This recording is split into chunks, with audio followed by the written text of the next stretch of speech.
வணக்கம் அன்பர்களே, இது தகவல் சாளரம். நான் உங்கள் பிச்சை முத்து.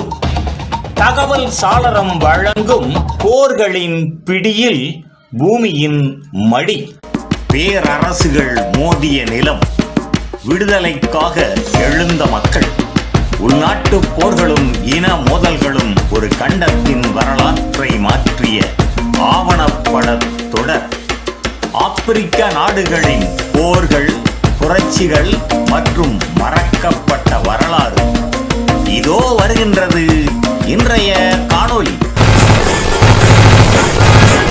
அடையாள அரசியல். ஹூட்டு டுட்சி பிளவு. ஒரு போர் தொடங்குவதற்கு ஒரு இனத்திற்கு ஆயுதம் தேவையில்லை. சில நேரங்களில் ஒரு பெயர் மட்டுமே போதும்.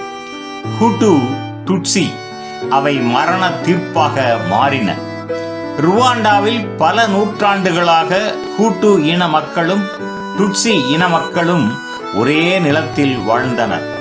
அவர்கள் ஒரே மொழி பேசினர், ஒரே கடவுளை வணங்கினர், ஒரே கலாச்சாரத்தை பகிர்ந்து கொண்டனர். இவர்களின் பிளவு முதலில் இரத்தத்தால் உருவாகவில்லை, அது அரசியலால் உருவானது. காலனிய ஆட்சி வருவதற்கு முன் ஹூட்டு டுட்சி என்பது ஒரு இன வேறுபாடு அல்ல, அது சமூக நிலை, அவர்கள் செய்யும் தொழில், செல்வ நிலை ஆகியவைகளை அடிப்படையாக கொண்டது. ஒரு ஹூட்டு செல்வம் பெற்றால் டுட்சியாக மாறலாம், அடையாளம் நிலையானது அல்ல. பின்னர் ஐரோப்பியர்கள் வந்தார்கள். அவர்கள் இந்த சமூகத்தை பார்த்த விதம் வேறு. உயரமான உடல் அமைப்பு, மெல்லிய முகம், டுட்சிகள் மேம்பட்டவர்கள் என்று தீர்மானிக்கப்பட்டனர். காலனிய அரசு டுட்சிகளை உயர்த்தியது, ஹூட்டுக்களை ஒதுக்கியது. அதிகாரம் சிலரிடம் குவிந்தது. இந்த முடிவு ஒரு சமூகத்தின் மனத்தில் அநீதியை விதைத்தது. அதற்கு பின் அடையாள அட்டைகள் வந்து சேர்ந்தன. அதில் ஒரே வரி ஹூட்டு அல்லது டுட்சி. அந்த வரி ஒரு மனிதனை யார் என்று வரையறுத்தது, மாற்ற முடியாத ஒரு முத்திரையை கொடுத்தது.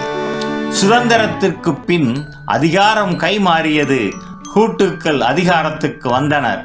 ஆனால் முன்பு ஏற்பட்ட மனதின் வலி மறையாமல் அப்படியே இருந்தது. அது பழிவாங்கும் அரசியலாக மாறியது. அரசியல் தலைவர்கள் பழைய அச்சத்தை மீட்டெடுத்தனர், இன வேறுபாட்டை ஆயுதமாக மாற்றினர். இனிமேல் அவர்களுக்கு எதிராக நாம். இந்த மொழி போருக்கான ஒரு முன்னுரை. வானொலிகள், பத்திரிகைகள், பேச்சுக்கள் அவை மெல்ல ஒரு விஷயத்தை விதைத்து கொண்டே இருந்தன. எதிரிகள் ஆபத்தானவர்கள். இந்த வார்த்தைகள் மக்களின் மனங்களில் வேரூன்றி போயின. அந்த மனநிலை ஒரு நாளில் வெடித்தது. ஆயுதம் மட்டும் காரணமல்ல, அடையாளமும் காரணம். இந்த காணொளி ஒரு உண்மையை நமக்கு சொல்கின்றது. இனங்கள் தானாக போரிடுவதில்லை, அடையாளங்கள் அரசியலாக்கப்படும் போது மனிதர்கள் தாக்குதல்களுக்குள் தள்ளப்படுகின்றார்கள். ஹூட்டு டுட்சி பிளவு ஒரு இயற்கையான வேறுபாடு அல்ல, அது திட்டமிட்டு உருவாக்கப்பட்ட பகை உணர்வு. அந்த பகை அடுத்த அத்தியாயத்தில் முழுமையாக வெடிக்கப் போகின்றது. நன்று நண்பர்களே, இந்த தொடரின் பிறிதொரு காணொளியில் மீண்டும் சந்திப்போம். நன்றி, வணக்கம்.